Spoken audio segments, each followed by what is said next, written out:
con más información. Erika Flores, periodista de La Silla Rota, y prácticamente da muy seguimiento puntual y muy amplio siempre a todo lo que tiene que ver con San Lázaro.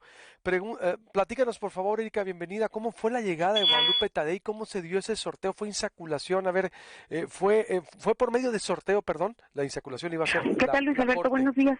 Adelante. Gracias, buenos días. Pues sí, en efecto, la designación de Guadalupe Tadei y 3 consejeros más del Instituto Nacional Electoral se realizó a través de un sorteo que legalmente se le llama insaculación, pero en realidad es únicamente un sorteo que se hizo a través de una tómbola. Este proceso comenzó entre concluyó y se dieron los resultados en los que Guadalupe Tadei, que fue la presidenta del Instituto Electoral en Sonora, fue designada como la nueva consejera presidenta del INE. Recordemos que Lorenzo Córdoba va a salir ya de este cargo el próximo lunes y en teoría Tadei tendría que tomar ya protesta del nuevo cargo a partir del martes. Como los otros 3 consejeros quedaron Rita Bel López Vences, que solamente para dar un dato de contexto, ella ya había participado para aspirante en el de consejera en el Instituto Nacional Electoral hace 4 años. Sin embargo, ella, aunque llegó a los últimos cargos, entre los más o menos últimos 40 aspirantes, ya no pasó a la última etapa, que fueron las 20 personas seleccionadas. Ahora ya lo logró a través de la insaculación. También quedó como consejero Jorge Montaño Ventura, a quien se le vincula específicamente con el secretario de Gobernación, Adán Augusto López, y Arturo Castillo Loza, que es funcionario en el Tribunal Electoral del Poder Judicial de la Federación, y él trabaja con el magistrado Vargas, a quien en diversas investigaciones periodísticas se le ha relacionado con casos de corrupción.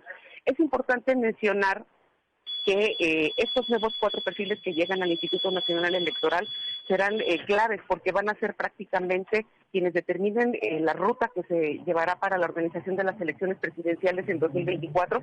Por eso fue un dato muy importante ayer en la Cámara de Diputados, que además de que ya Morena, el Partido Verde y del Trabajo habían hablado prácticamente ya de que la insaculación era un hecho, pues de último momento la coalición Va por México determinó que acompañaba la insaculación, y los únicos diputados que votaron en contra fueron de la bancada de Movimiento Ciudadano. El método de sorteo, ¿cómo fue, Erika? Nomás para que quede claro al público que fue un método prácticamente inédito, creo, en la Cámara de Diputados. No se llega a un acuerdo y el sorteo lo hacen ¿cómo? Para que el público vea y entienda muy bien cómo llega Guadalupe Tadei. Así es, mira, prácticamente es como si estuviéramos viendo un sorteo de la Lotería Nacional. Nosotros hablamos con el vicecoordinador de los diputados de Morena, Leonel Godoy. Él desde las 5 de la tarde nos había dicho que prácticamente era la ruta de la insaculación sí o sí, y que veían muy difícil que pudiera haber una negociación con el resto de las bancadas. Sin embargo, bueno, se esperaron todavía 5 horas más para tratar de platicar, negociar, alcanzar y llegar a algún acuerdo. Eso no ocurrió, y poquito después de las 11 de la noche salieron a decir que sí, que iban a llevar la tómbola. La tómbola es tal y como la conocemos nosotros, una tómbola como de rifa, como las que hemos visto en el cine, en las películas, en las kermeses, no es una tómbola transparente. La llevaron específicamente a la mesa directiva del Salón de Plenos en San Lázaro, y en papeles que ellos determinaron que era con ciertos candados de seguridad, imprimieron los nombres de los 5 integrantes de cada una de las 4 quintetas. Después cada nombre lo colocaron en un sobre cerrado, y en cada tómbola, en una tómbola pusieron, en este caso, los primeros 5 nombres de la quinteta número 1, y hubo ciertas condiciones, ¿no? Las personas que tenían que estar ahí, que eran secretarias de la mesa directiva, fueron las encargadas, después de que se realizó un sorteo, de colocar los nombres, cerrar los sellos, cerrar los sobres, colocarlos en la tómbola, darle 10 vueltas a la tómbola, que fue el mínimo que se estipuló de vueltas. Que tuvieran en todo momento libres las manos, no podían tener ningún aparato celular a la mano, y las cámaras del Congreso estaban siguiendo todos sus movimientos, pues para evitar que pudiera haber ahí pues cualquier cosa extraña que pudiera poner en duda la elección de los consejeros. Ya después de las 10 vueltas, prácticamente la persona que estaba a cargo de la tómbola sacó un sobre, prácticamente sin necesidad de ver cuál de los 5 sobres. Fue como la condición que no estuviera viendo la tómbola mientras le daba vueltas, sacó un sobre, se lo entregaba al presidente de la mesa directiva, el panista Santiago Krill. Él abrió este sobre con un abrecartas, y ya se presentaba el nombre prácticamente de la papeleta a las cámaras de Congreso, y le decía, bueno, pues en este caso el primer consejero electo fue pues Jorge Montaño Ventura, que fue el primero. Luego se da la elección de la segunda quinteta y sale el nombre de Ritabel López Vences. Después se da la tercera quinteta, sale Arturo Castillo Loza y al final la cuarta, que es cuando sale elegida Guadalupe Tadei como nueva presidenta del INE.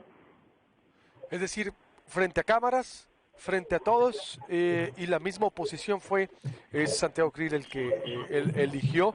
No pueden quejarse de nada, ¿no? Porque por primera vez ciertamente siempre los consejeros habían sido electos bajo consenso, salvo el 2006, que hubo una manchincuepa y hubo siempre inconformidad de la conformación del INE, te estoy hablando hace ya casi 7 años. Pero ahorita entonces no hubo acuerdo de consejeros, de los diputados, que son los que eligen San Lázaro, pero fue un sorteo transparente, hay que decirlo. Erika. Sí, al menos hasta ahorita nadie se ha quejado. Si hubiera habido alguna irregularidad, creo que los propios partidos lo hubieran dicho desde ayer.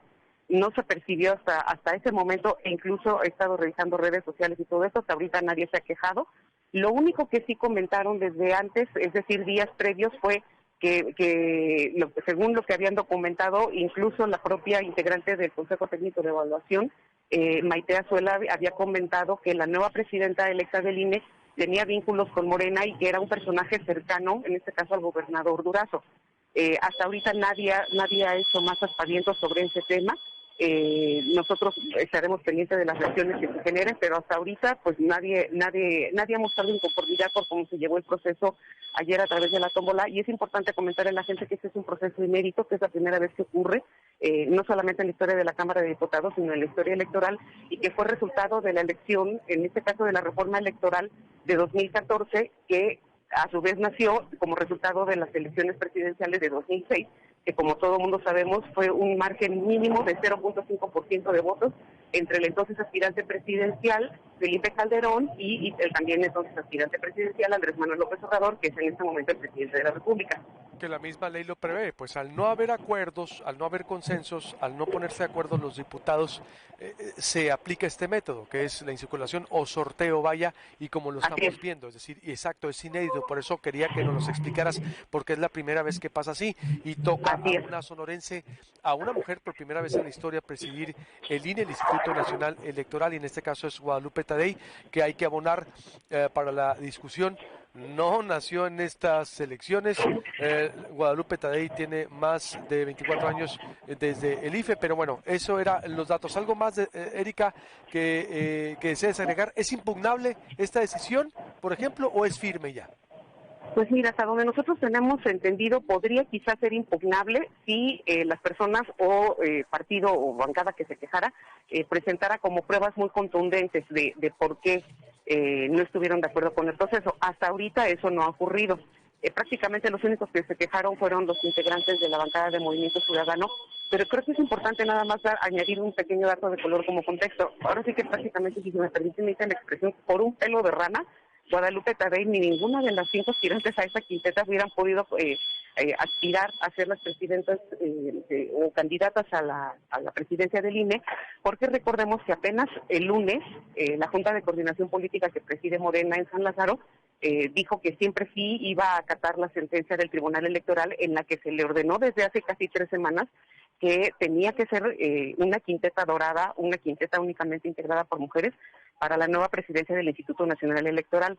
Y eso no hubiera ocurrido el lunes, muy probablemente ni Guadalupe Tadei ni ninguna de las integrantes de esa quinteta serían ahora, en este caso tendríamos una presidencia femenina en el Instituto Nacional Electoral. Entonces como que todo se fue acomodando, articulando.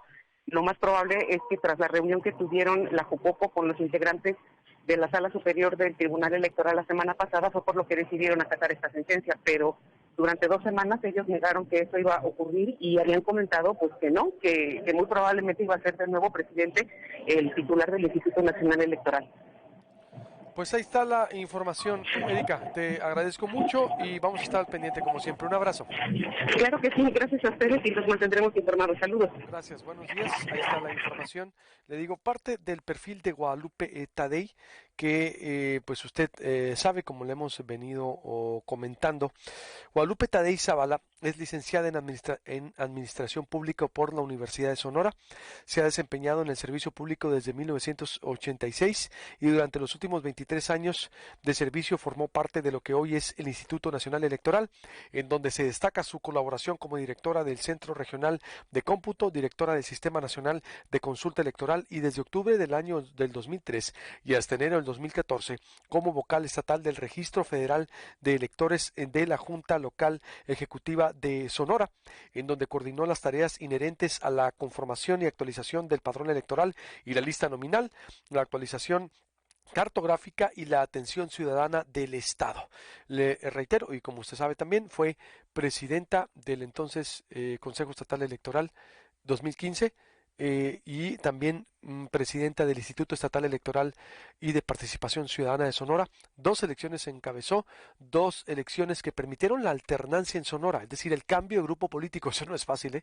Es decir, 2 elecciones que organiza un instituto, eso es una, vamos a decirlo, carta de presentación muy grande.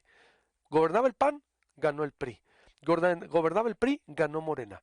Es que hubo, todas las elecciones hay errores, incidentes, es que la cercanía, todos los consejeros tienen cercanía así se elegían, son puestos de relaciones.